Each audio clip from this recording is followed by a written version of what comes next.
Bonjour et bienvenue dans la chaîne Mathématiques Sciences. Alors aujourd'hui je vais vous présenter et expliquer une vidéo qui est une vidéo un peu spéciale, justement sur l'histoire du Transilien ligne R. Bon, je vais pas vraiment vous présenter l'histoire de sa ligne, ok, mais néanmoins je vais vous présenter quelques informations sur cette ligne qui justement est très peu parlée, parce que c'est vrai que cette ligne, qui est une ligne quand même transilien, on en parle très peu. Et d'ailleurs je me suis dit, vu que je suis passionné de train, et avec l'accueil de la première vidéo que j'ai sortie il y a 2 mois sur pardon, sur les trains qui circulent, ok, sur les différents types de trains en Ile-de-France, et ben je me suis dit pourquoi pas faire un tout nouveau concept sur la chaîne qui parlerait du coup de trains, ok. Donc voilà, et ben justement ce nouveau concept. Donc là, ce sera peut-être pas toutes les semaines, mais au moins une fois par mois, je vous parlerai d'une ligne de Transilien, ok. Donc attendez-vous maintenant à un décor comme ceci en début de vidéo. Ok. Donc, alors voici, du coup, vu que maintenant je voudrais te parler de la ligne en elle-même. Et donc, nous allons commencer par parler justement de un peu de son histoire et de sa longueur, etc. Bon, par contre, je suis désolé parce que c'est vrai qu'on a un peu de mal à avoir les arrêts sur de la ligne, ok. Bon, je vous cache pas également que ces photos ont été prises d'internet, ok. Je pense que tu as dû t'en douter avec la petite croix, ok. Bon, et donc voilà. Alors sur cette ligne, ok, cette ligne a été lancée en 2004. Bon, bien évidemment, il y a deux choses à ne pas comprendre. C'est le terme que je vais te dire lancé en 2000, que je t'ai déjà dit qu'elle a été lancée en 2004, mais sa date de création. Ok. Bon, pourquoi je te dis qu'elle est lancée en 2004 alors que en réalité c'est pas vrai entre guillemets. Parce que tout simplement, vers les années, avant les années 2000, le terme de Transilien, Transilien ligne L, Transilien ligne H, etc., comme on le connaît aujourd'hui, le RER A, le RER B. Bon, le RER A, le RER B, je crois que ça existait, mais le terme Transilien, à l'époque, n'existait pas. Parce que là, bah, bon, là, faudrait. Bon, là, j'ai pas trop trouvé de recherche là-dessus. Trop, j'ai pas trouvé de réponse à cette recherche-là. Mais néanmoins, eh ben, à l'époque, justement, le Transilien, ça n'existait pas. Ok.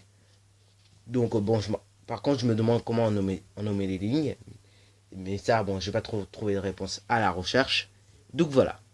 Mais à l'époque, ça n'existait pas. C'est pour ça que donc je te dis que le terme 31 ligne H a été lancé, 31 ligne R, pardon, a été lancé en 2004. Ok, bon, 2004, ça a été la date vraiment où la plupart des lignes qui n'étaient pas appelées transiliens, et ben, se sont lancées. Ok, par exemple, et même, et après, il y a eu des petits changements, soyez non. Par exemple, la ligne qui fait Paris-Est jusqu'à Paris-Est-Meaux, et bah cette ligne-là, avant s'appelait la ligne J. Maintenant, elle s'appelle la ligne P. Ok, il y a eu des petits changements. Bon, alors cette ligne est longue d'environ. Bon là, bien évidemment, cette réponse a été trouvée avec Wikipédia. Donc elle est longue d'environ 164 km. Pourquoi je dis encore environ? Parce que bon, là, je ne suis pas très sûr. Ok, mais c'est à peu près ça. Alors, son ouverture, donc l'ouverture, là, je te parle, et donc là, c'est la réalité. Son ouverture a été faite en 1849, ok. Elle est exploitée également par la SNCF, ok. Et donc, plusieurs rames y circulent, ok. Donc, je vais te montrer d'ailleurs quelques photos de rames.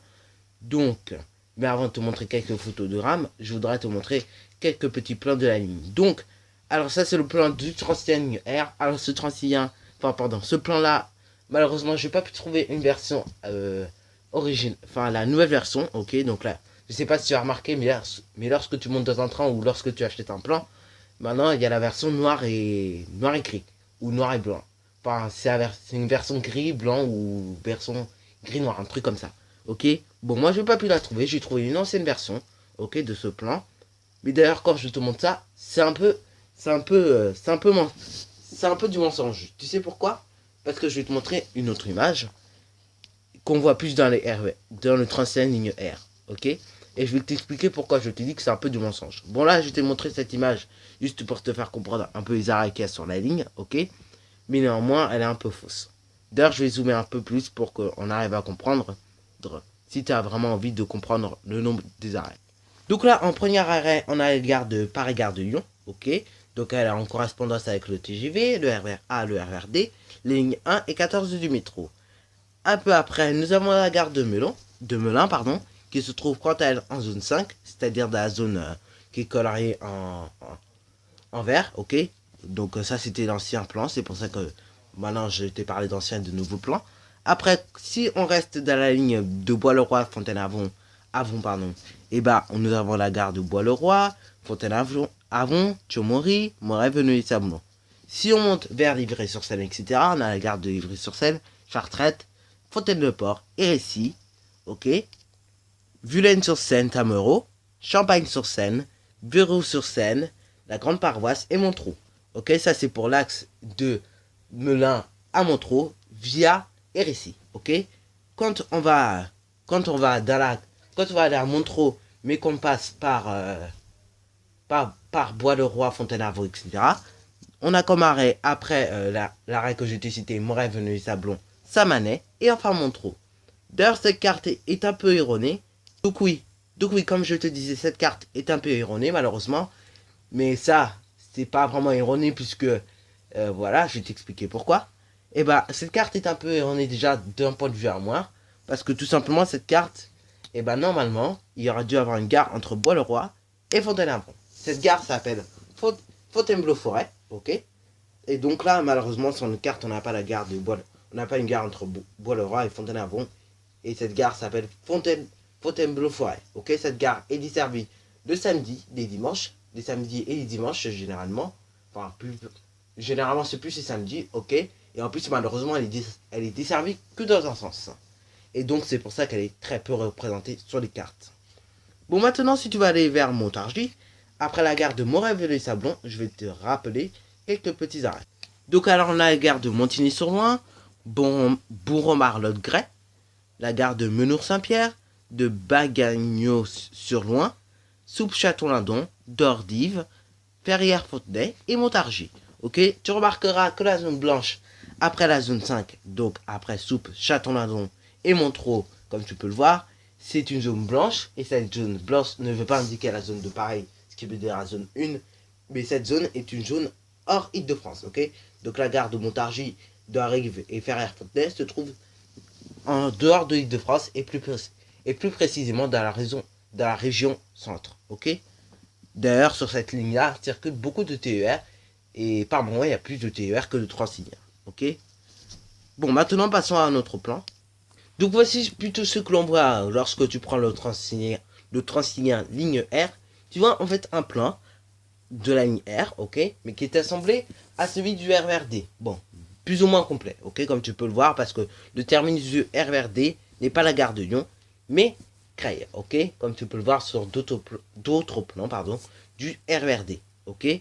Bon, là, on a mis par gare de Lyon parce que c'est terminus du Transilien ligne R, et que par moment, le RERD aussi fait terminus à Paris-Gare de Lyon. Notamment, je pense au train nommé Dova, ok, ces trains qui quittent Corbeil-Essonnes ou Melun et qui sont en direction justement de Paris-Gare de Lyon. Et ces trains sont des trains d'heure de pointe, ok, bien évidemment. Ok, donc quand tu prends le Transilien ligne R, pourquoi justement tu as un plan d'assemblage entre le RERD et le Transilien ligne R? Parce que tout simplement, le RERD et le Transilien ligne R sont deux lignes, ok, c'est comme le Transilien ligne J avec le Transilien ligne L et le Transilien ligne J et avec le RER A et le Transilien ligne L. Parce que en fait ces lignes sont assemblées, elles se coopèrent, ok, elles sont ensemble, ok, elles marchent ensemble et donc elles évoluent ensemble et donc à l'avenir elles auront les mêmes rames, ok. Bon, actuellement sur le Transilien ligne R, c'est un peu le bazar avec toutes ces nouvelles rames qui arrivent et les anciennes qui partent et les Z50, les Z20500 et les Z5600. Ok, c'est un peu le bazar, j'avoue.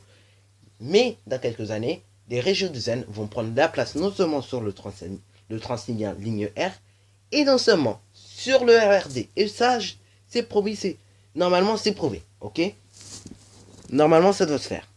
Bon, donc voilà, je t'ai expliqué pourquoi justement on voit, pourquoi notamment quand tu prends le train, on voit ceci et non un plan comme je t'ai montré tout à l'heure. Pareil, malheureusement sur ce plan qui est un peu erroné. Pourquoi je dis qu'il est erroné? Parce que tout simplement, il manque encore la gare de Fontainebleau-Forêt. gare située entre Bois-le-Roi et Fontainebleau-Avon. Ok, bon, là, je sais pas si tu vois, je vais te grossir un peu. Donc voilà, à ta gauche, avec les 4 petits points, on voit la gare de Melun. Après, on voit la gare de Bois-le-Roi. Bon, c'est vrai qu'on voit pas trop bien. Et après, on voit la gare de Fontainebleau-Avon. Et entre les deux, il manque encore la gare de Fontainebleau-Forêt. Hein, comme tu peux le constater, c'est une gare très peu sur les plans parce que tout simplement, elle est très peu desservie également. Et elle comporte très peu de voyageurs. Ok. Donc voici un tableau des codes mission maintenant. Passons au code mission. Ok, bon là, juste avant encore, c'est pris de Wikipédia. Ok, j'ai pris ce tableau de Wikipédia. Bon, alors donc voici les codes, un tableau des codes mission. Bon, c'est les missions généralement réalisées. Ok, pour la plupart. Donc les, les codes mission, qu'est-ce que c'est? En fait, c'est des lettres. Ok, c'est un codage avec 4 lettres. Ok, qui indique la destination du train. Par exemple, quand tu entends un train Zaco, ok, par exemple un train Zaco, celui que je connais mieux, enfin l'un des trains que je connais mieux, si tu entends Zaco, ok, lorsque tu entends le mot Zaco, le train Zaco en direction de Melun, ok, dans ta tête quand tu entends Zaco, eh ben ça veut dire Melun, ok. Bon, on en reparlera quand quand je vais te parler du RERD, ça sera dans le prochain épisode, ok. Et donc quand le terme train Zaco, en fait, ça veut dire et bah, ce train est en direction de Melun. Ok. C'est un codage plus simple pour éviter de mettre Melun, etc. Ok, c'est qu'un codage, mais pas bien compliqué. Par exemple, si tu entends un train AVOP, et bah, il s'agit d'un train en direction de Paris-Gare du Nord. Bah, après, on peut aussi connaître à l'aide de ce codage les provenances. Quand tu entends AVOP, on va reprendre cet exemple, et ben en fait, tu entends aussi qu'il est en provenance de Valmondois avec la lettre V. Quand tu entends Zaco, bon là c'est un peu moins évident à comprendre, mais quand tu entends Zaco, tu entends aussi qu'il est en provenance de Goussainville. Ok. Bon, alors voici quelques codes mission qui sont assurés régulièrement. Les trains qui sont en direction de Montargis peuvent avoir plusieurs codes mission, comme gamme notamment. Ok, gamme, généralement c'est les trains qui sont en provenance de Melun. De train Gamo, donc là c'est des trains qui sont en provenance de Paris-Gare de Lyon. Les trains Gamu, bah là, il s'agit de trains généralement qui sont en provenance de Paris-Gare de Lyon, mais qui ne desservent pas toutes les gares, ok, du parcours. Dans ce cas-là, on dit qu'ils ne sont pas omnibus, ok, ils sont soit semi-omnibus, ou voire pas du tout. Je rappelle que omnibus veut dire desserte de toutes les gares, ok, il dessert toutes les gares, ça veut dire ça, ok. Donc, Gamu, c'est un train en heure de pointe. Gamma, il s'agit d'un train en direct en provenance de Melun. Gomo, c'est un train toujours en direction de Montargis. Et donc là, généralement, je crois que c'est en provenance de Melun. Et Gomu, c'est pareil, un train en provenance de Melun ou de Villeneuve-Saint-Georges. Ok. Bon, alors là, en direction de Motro, et ben là, on a plusieurs codes mission. On a le code mission Camo. Donc le code mission Camo, généralement, je pense, bon là, il est fait en provenance de Melun, je pense.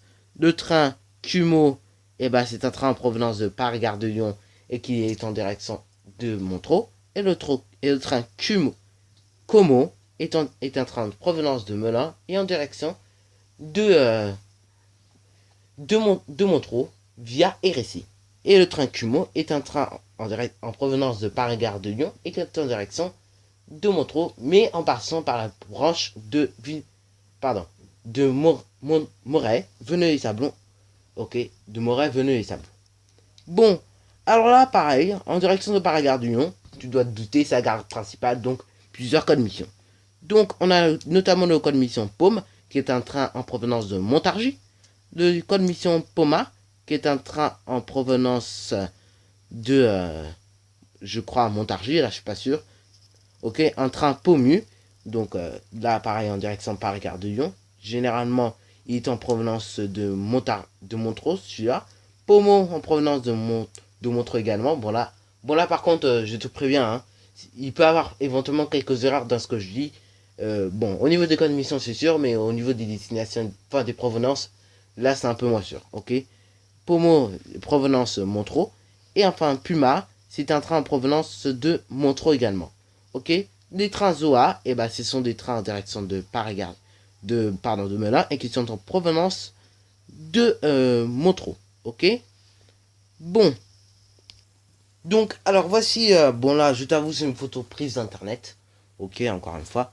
Donc, voici les différentes phases de livraison de nos trains. Ok, donc, pardon si tu vois pas grand chose. Donc là, on a la première phase, la phase 1. Donc, celle de décembre 2017 à mai 2018. Donc, elle comprend 11 rames de livrée pour assurer les missions de Montreux à Melun. Bien sûr, je précise, via RSI, ok, puisqu'il y a deux axes, ok. Et bien sûr, il y a 11 rames qui seront livrées entre ces deux dates. Bon, généralement, elles seront, je pense, en mode Île-de-France. Pour le mode que je... Donc là, si tu as regardé la première vidéo sur connaître les différents types de trains en Île-de-France, la version Carmillon, je suis pas... Là, actuellement, je suis pas trop sûr parce on en voit pas beaucoup et puis sur Internet, voilà, j'ai du mal. Bon, peut-être que ça va arriver, mais en tout cas, actuellement, c'est pas arrivé, ok. Donc, je me suis un peu trompé sur la date du mois de janvier. Mais néanmoins, voilà. Bon, alors bien évidemment, je te rassure, pour faire, vu qu'il y a des nouveaux trains, eh ben, on va pas les jeter comme ça sur une nouvelle ligne. Il faut être sûr, il faut être bien, il faut que ce soit cohérent. Dans ce cas-là, les trains vont être livrés un tout petit peu avant, 2-3 mois à l'avance, ok, généralement. Enfin, comme on peut le voir, 3 mois à l'avance, ok. Mais bon, ça peut être beaucoup plus tôt que ça, afin de former les agents et puisqu'il y a des nouveaux trains, justement, il faut les former, ok, à une conduite, parce que c'est une conduite qui va être différente, ok. Donc, deuxième phase, ok, cette fois-ci, c'est la phase entre Montreux et Paris. Donc là, bon, je suis pas sûr de l'axe, mais je pense que c'est dans les deux axes, ok. Éventuellement, tu pourras revérifier derrière sur Internet, parce que là, tout ce que je ne dis n'est pas forcément fiable, ok. Peut-être que ça peut changer dans le temps, la preuve en est, le Région du Zen en version Carmillon, ok, n'est pas encore arrivé. Donc, voilà, tout n'est pas sûr. Mais néanmoins, je ne dis pas que des bêtises, ok. Bon, alors, du coup, deuxième phase entre Montreux et Paris. Et cette phase va durer du mois de mai jusqu'au mois de décembre 2018. Et là, elle comprend 19 rames de livrée.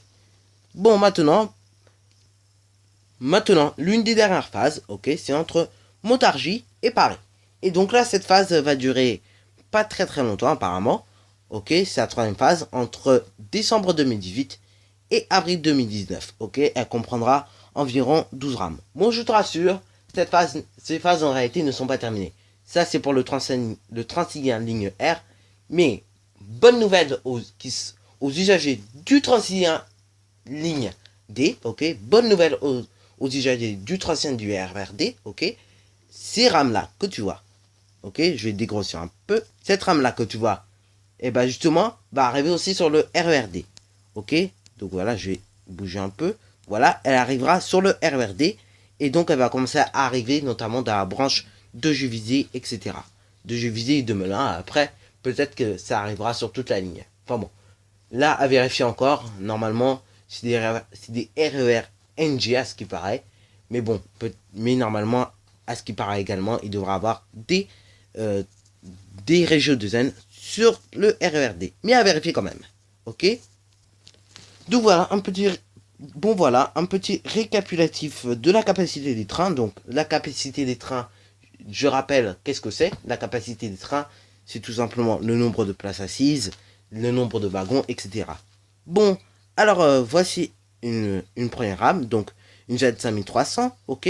Comme tu peux le voir, la rame Z5300, c'est la rame où il y a marqué Transilien et donc elle est grise, ok. Et donc cette rame Z5300 est composée de 4 voitures et de 469 places assises. La deuxième rame, comme tu peux le voir, c'est une rame Z5600, ok. Donc cette rame Z5600, ok.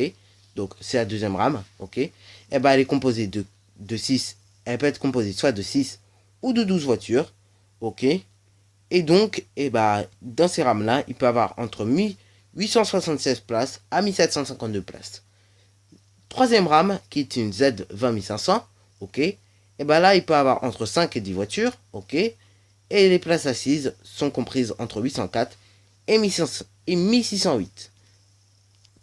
Bon, alors là, cas particulier du Régio de Zen, qui est le nouveau train dont je t'ai parlé dans la première vidéo du premier épisode sur connaître les différents types de trains en Ile-de-France.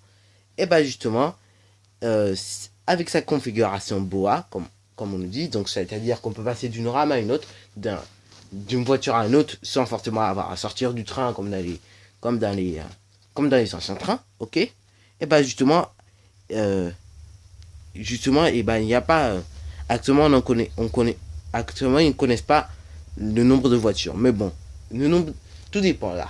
Il peut avoir dans ces rames-là, il peut avoir j'en avais vu avec 6 voitures, mais après il peut en avoir jusqu'à 8, je pense. Donc voilà, et leur capacité de place assise est comprise entre 582 et 1746. Donc voilà, c'est déjà la fin de cette vidéo, qui est d'ailleurs un peu longue. Et donc voilà, là je t'ai présenté toute la ligne R. Et donc voilà, c'est déjà la fin de cet épisode. Alors si tu as bien aimé ce nouveau concept, surtout n'hésite pas à liker, à commenter. Et surtout, abonne-toi pour ne rien manquer de tes futures vidéos.